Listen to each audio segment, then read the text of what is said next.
think, doing these SummerSlam sort of retro review series that I'm doing at the minute, there's those shows where you go back and you really got to remember watching it and you're thinking like, oh yeah, that show had a good, series of matches, or, that something particularly happened that night that I remember happening. I remember where I was when I watched it. I remember how I felt when I watched it.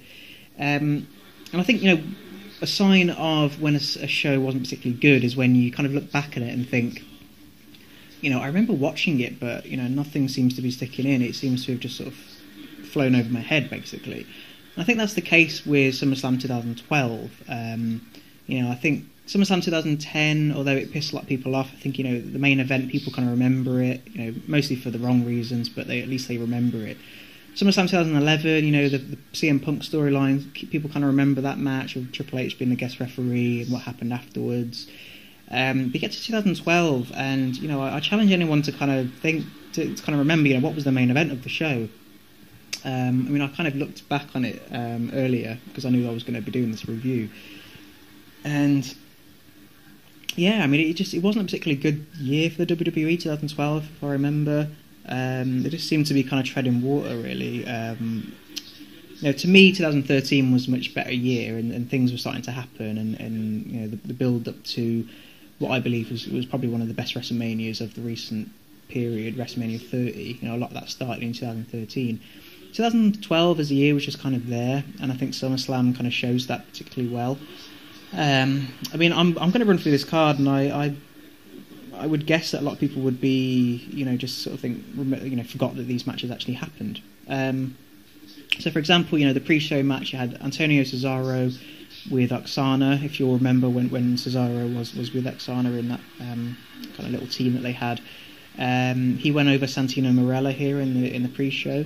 I think this is these are the early stages of Cesaro's career, and I think a lot of independent circuit fans knew who he was and knew what he was about, and he was just kind of introducing himself to the more of the WWE audience. Being on the pre-show obviously doesn't help, but he was still kind of trying to establish himself, so I suppose that was a decent enough spot for him here. Obviously, sort of going over Santino, who a lot of people kind of consider a little bit of a joke character, but he is a name in the WWE, and he has been around for a while, and he has had some mid-card title runs in his time.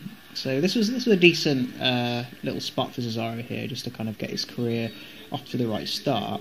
Fast forward to 2015 SummerSlam, he is in definitely a higher position on the card, which shows a lot of development in his career, which is a good sign.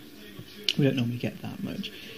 So the proper opener was Chris Jericho versus Dolph Ziggler, and I've said before in this SummerSlam review series how Dolph Ziggler had a kind of a series of good, entertaining SummerSlam matches, and would kind of open the show, because I suppose the WWE know that he has the ability to get the crowd going. He's a popular superstar amongst many people, and he can really go in terms of his in-ring ability.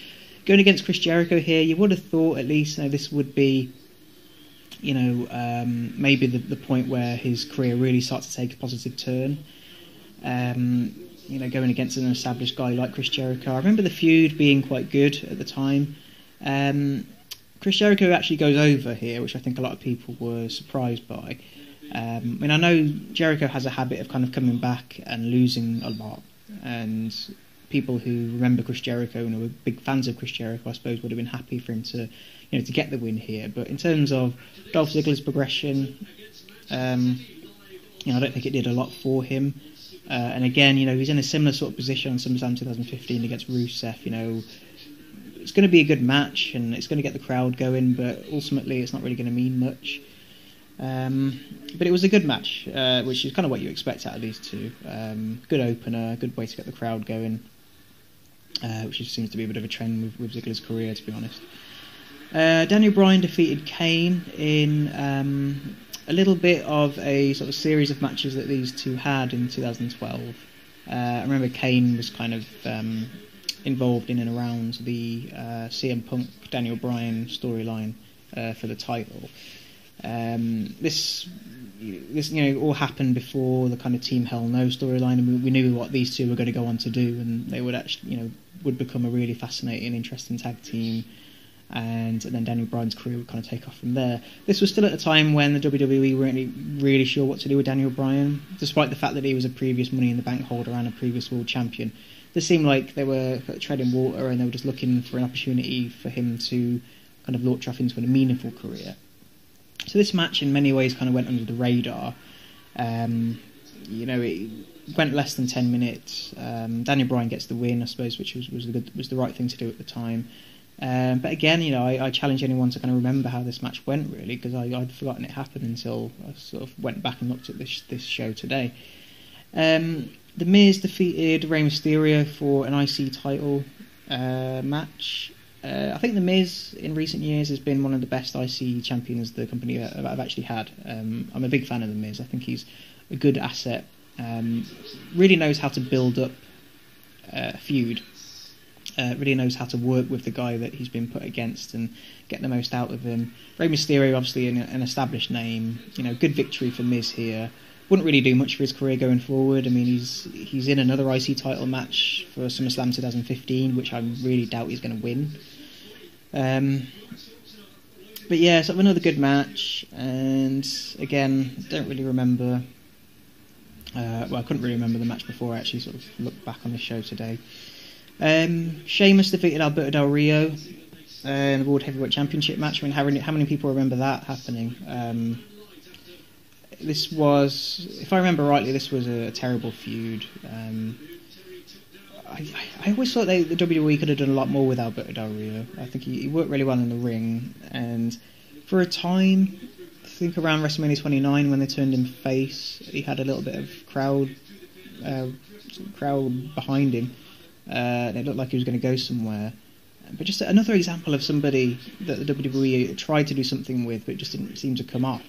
And again, a forgettable match ultimately on a very forgettable show. And again, R-Truth and Kofi Kingston versus the Primetime Players for the tag team titles. I mean, who remembers that match? I'm surprised. It was given a really high spot on this card. And not one of the better SummerSlam matches of all time. Primetime Players are still together as a tag team, and they're going to be fighting tonight for the championships. I think they're doing a lot better with the Primetime Players at the moment compared to 2012. So that's at least a little bit of a sign of progression there. CM Punk defeated John Cena and The Big Show in a triple threat match for the WWE Championship. This was in the middle of a rather frustrating title reign for CM Punk. He never quite managed to get the main event, and here, even against someone like John Cena, he still couldn't get the main event. And yeah, it's just another example of they could have done potentially a lot more with this match, with this feud, with CM Punk as a champion in itself. And it's not a match that many people will remember really going forward. I suppose arguably the most memorable match of this was the main event, Brock Lesnar versus Triple H. I suppose this was the match that the card was being built around most. You were trying to establish Lesnar again after we knew that he was going to be a part-time player for the company sort of going forward, and this was coming off the back of the WrestleMania match that they had, which this was in the build-up to the WrestleMania match. So it was this match first, I believe, then WrestleMania, and then Extreme Rules, I think, was their three matches that they had.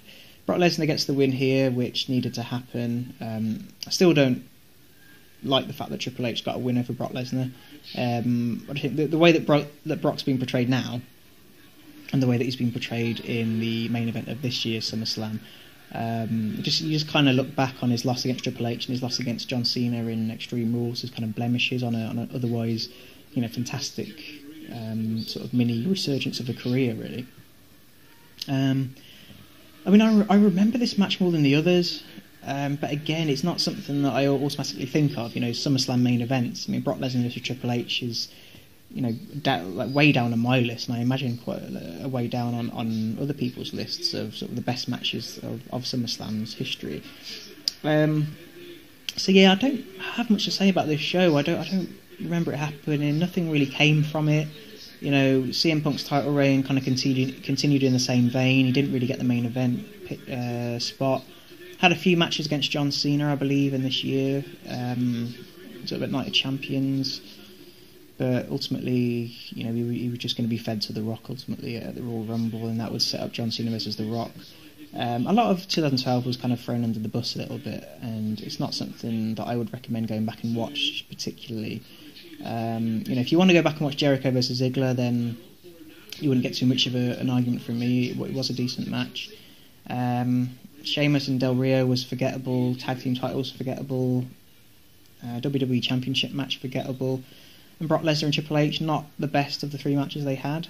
So, not a very good show overall. And yeah, I'm not really going to spend too much more time talking about it. So, thankfully, next year's SummerSlam 2013 was a lot better. So, make sure you tune in for that. Okay, thanks guys.